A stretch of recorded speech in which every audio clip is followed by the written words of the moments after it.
People of the internet, I gotta do this early because today is my graduation day, and you probably expect that I'd be super excited about it, but honestly, I just want to get it over with and never have to think about it ever again. That's just me. So it is review time as always, and this is a movie that I already said I was gonna review, but yeah. DreamWorks Animation. Y'all remember them? They were at one time like Pixar's biggest threat. Mainly because during this time Disney was struggling really bad.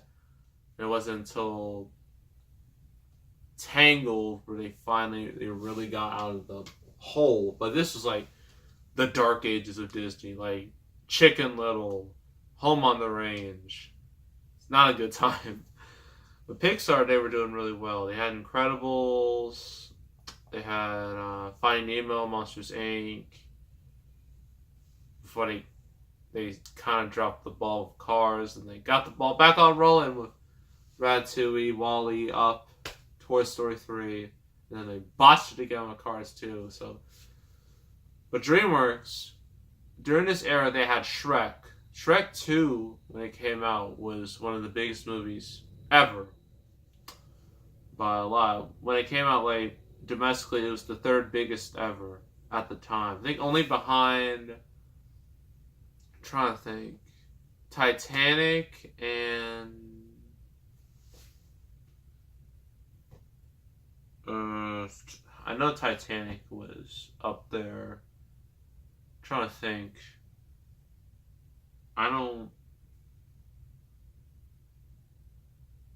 It's a lot harder than I thought. I thought it was Phantom Menace, but it's not. Whatever. Maybe it's whatever. It was the third biggest of all time. They were on fire. After that, they did Shark Tale, which I don't have, so I can't review. I like to review it, but I have to find one first. So the next movie they did after that was the one we're doing now. A childhood classic of mine. I don't care what you say. It's a classic to me. Madagascar. I wanted to review this for quite a while. And before you say anything, I'm planning on doing the sequel and the third one. The spinoff, no. That's just no. So yeah, here is the back of a DVD cover. So you already. I have a feeling that the moment I say these words, some of you are gonna hum it in your head. Move it, because y'all know that song. Everyone knows that song from Madagascar. But King Julian is singing with all his lemur companions. I don't know how that works there, but yeah. I'm not gonna sing it because I'm not very good at singing. For Madagascar, the number one family comedy of the year. Well, what else was there, honestly? There was Robots, which not a whole lot of people remember, which is a shame. So, from the studio that brought you Shrek and Shark Tale, I just said that. When four pampered animals from New York Central Park Zoo accidentally find themselves shipwrecked on the exotic island of Madagascar, they discover it really is a jungle out there. Ben Stiller, Chris Rock, David Schwimmer, and Jada Pinkett Smith headline an all-star cast of hilarious animals, including a quartet, of mischievous penguins and legions of lemurs, led by the outrageous King Julian. Madagascar is a roaring good family film that you'll go wild for again and again. Plus, before the mission to Madagascar, those zany penguins stirred up some holiday spirit back at the zoo. Check out the cute and cuddly foursome starring in their very own whacked out film, A Christmas Caper. So basically, you got a short film, Christmas Caper. This is basically a holiday short about the penguins and the penguins, Skipper, Kowalski, Rico, and Private, and like they just wanted celebrating Christmas, but then like Private sees like I think the polar bear was all lonely, so he wanted to help him. You want to help him out. And then he got caught by this. He got purchased by like this old lady, and then she put him like on a tree as like an ornament. But her dog, although it looks all cute and cuddly, like moments like she's gone, like that dog is a psychopath, a raging psychopath who wants to kill Private. So the rest of the penguins gotta go and defeat this dog, and then they have Christmas with the polar bear. That's basically the whole plot of that. Plot of this. So you got our four heroes. You got Alex, you got Marty, you got Gloria, and you got Melman. Right? The four animals at the zoo. Alex is technically the star attraction. Like he does like the little thing, like the little pose of the roar, and everybody loves it. Marty has his own little area. He has his own treadmill. And Melman is basically like he has all these medications, a ridiculous amount of medications. And Gloria, she's just kind of, I forget what she does. She's more or less by herself. Being her. And then you got there's two monkeys. One is Phil. I forgot what the other one's name is. But yeah, like they're there too. And you also the four penguins I've already said. Skipper, Kowalski, Rico, and Private. They're like the four penguins that are. Well, Private is the innocent one. The other three, well, they're extremely dangerous. Especially Rico. Rico loves explosives, which is never a good thing. So yeah, they're all enjoying life. But Marty, he wants to see life outside the zoo, right? He wants to, explore like the outside world, more or less. So he escapes. And the friends gotta go find him, and they're all like in the main area of the city, and like Alex gets like a little confrontation with this old lady. I think it's the same old lady that was it is the same old lady, in the short, and she just whoops Alex. This is not the first time that happens. This happens in the second movie too. And she just beats him up. And eventually they all reach one point, and then like a bunch of like guards or policemen, they have tranquilizers. They tranquilize them all, and then when they get tranquilized, they like go through like this sort of like an acid trip. That's what it looks like. It's a straight up acid trip when they get tranquilized. And then when they wake up, they're all in boxes, and they're all being boarded out to, I think, the destination was Africa. They're all going to go there, but the penguins decided to, with the little hijinks, decided to basically shipwreck these animals. They took control of the ship, and all the boxes fell out, and then they all just floated away.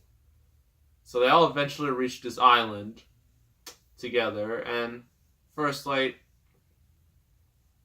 when Alex sees Marty, you're thinking, oh, like he's all happy. Then the mood changes so fast. He was from happy to I'm gonna kill you. He even says like these words: sugar, honey, iced tea. Now if you're innocent, you don't know what that means. But if you're not, you should know what that means. And this, I want to remind you, this is a PG movie, and they said that. Man, DreamWorks used to be so edgy. Now they're just lame. But yeah, they all eventually realize, this is the island. And at first, like, they're like kind of like, they don't go into the island. because you don't know what's in there. They're kind of like on the outside. They try to do like SOS signals. They try to make signals the way people can go toward them. Alex puts like a giant help sign. I don't know how he did it. It's amazing. But unfortunately, part of it breaks and it literally says hell. I'm like, oh my gosh, they got away with this in a PG movie. That's amazing. Can't believe they got away with that. Yeah, but like Marty, Gloria, and Melman, they're having like a decent time like over there, and they made like a whole little shack somehow, despite the fact that Marty doesn't have fingers or hands. He has hooves. I don't know how he did it, but congrats to him. But like I think like either before or after this, they eventually go into the island, further into there, and they see all these lemurs. Too many of them. All in one spot. And then they see like the main lemur, King Julian, voiced by Sacha Baron Cohen. And he is he's everything you expect a Sacha Baron Cohen lemur would sound like. He's eccentric, he's a little on the crazy side, and he likes to sing and dance and whatnot. Right? And then he has his two other like main lemurs. He got Maurice, this dude, and then he got little cute Mort right here. And eventually they all meet each other. And then yeah. After that, I forgot how it went exactly. They start getting used to like island life, and but like eventually later on in the movie, Alex, being the carnivore that he is, starts to go a little mad. And because like, and then he tries to like, let's just say he goes feral and tries to, he tried to eat Marty. So then he has to be like isolated from everybody else because everybody's afraid that Alex is going to kill them all. But eventually in the end, Alex, he snaps out of it. He helps, I forgot who they were fighting. I think they were fighting other predators. They fought them off, and then everything's all happily ever after. Until the second movie, when they try to go back, they use a plane. There's actually a plane on the island where I think that's what King Julian uses, and there's like a dead body on the plane, and it's just like this skeleton, and you're just like, oh, alright. I was like, you just look at it and also there's a scene where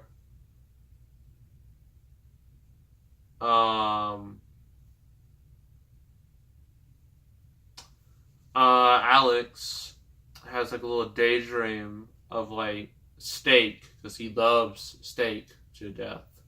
And that's one of the reasons why he goes mad. But there's like it's like steak everywhere, and like he's just like making angels in steak, and a scene that looks awfully familiar to the scene in American Beauty. And you're still thinking, how is this a kids movie? But yeah. Oh, this movie. Pros and cons. Pros. The animation, while it doesn't look all that great today, it was still pretty good for its time. The voice acting, everyone does a great job with their characters. The characters they have. Just the characters themselves. They're pretty likable. You care about them because, the voice actors, with their performances, they make you care about the characters. The Penguins, they're one of the standouts of the movie. They were such a standout, in fact, that they had their own series and then eventually their own movie, which failed, more or less. King Julian is another standout. Man, this dude. Oh, King Julian is something else. Uh, some of the songs are catchy. I mean, the main song, Move It. That was like, I think. I mean, if you ask someone about this movie, what do you remember from this? That'll be probably one of the first things to pop up. And just like the fact that this movie is not entirely kid friendly. This is back when DreamWorks didn't want to be 100% kid friendly. Back when they had adult humor and whatnot, and and it was, I miss that. It's a shame they went from like being so edgy to being so kiddie, and that didn't even work. So like, I hope DreamWorks gets their act together. If they don't, then well, it's on them. Cons. The plot can be pretty predictable at times. You already know how things might turn up. But other than that, not many flaws. Or two, like, great flaws. There's like super minor ones, but I'm not gonna list them. So overall, it's a pretty good movie, in my opinion. And I'm gonna give it, personally, an 8 out of 10. Some of you might find that a bit controversial, but I don't care. Because this was my childhood. That's one of the reasons I wanted to review it, because it was indeed my childhood. If you like DreamWorks movies, I suggest watching this. I suggest watching the 3 Madagascar movies because, they're pretty good. Like 3. If you want to watch any DreamWorks movies, I suggest the Shrek movies 1 and 2, maybe 4. Skip 3. Kung Fu Panda trilogy, you can watch that. How to Train Your Dragon movies, you can definitely watch those. B movie, sure, you can watch that. I mean, there's also like others. Puss in Boots is alright. Monsters vs. Aliens is alright. Rise of the Guardians, it's alright. Megamind, I love. What else is there? Over the Hedge, I think, is extremely underrated. Yeah, DreamWorks, they've had a lot of pretty good movies, but nothing that really stood out until, How to Train Your Dragon, of course. So yeah, if you like those, then I suggest you watch this. So that's Madagascar. Next review is a martial arts movie. I don't think we've done these, and it's kind of fitting considering Cobra Kai, which is on YouTube Red, is out. It's not a Karate Kid movie. I already did the reboot, but it's still martial arts, more or less. And it is a Jet Li movie, which makes it even better. It'll be Jet Li's Fearless. That'll be the next review. So make sure to subscribe, like this video, leave a comment, and I will see you all next time, and I am out.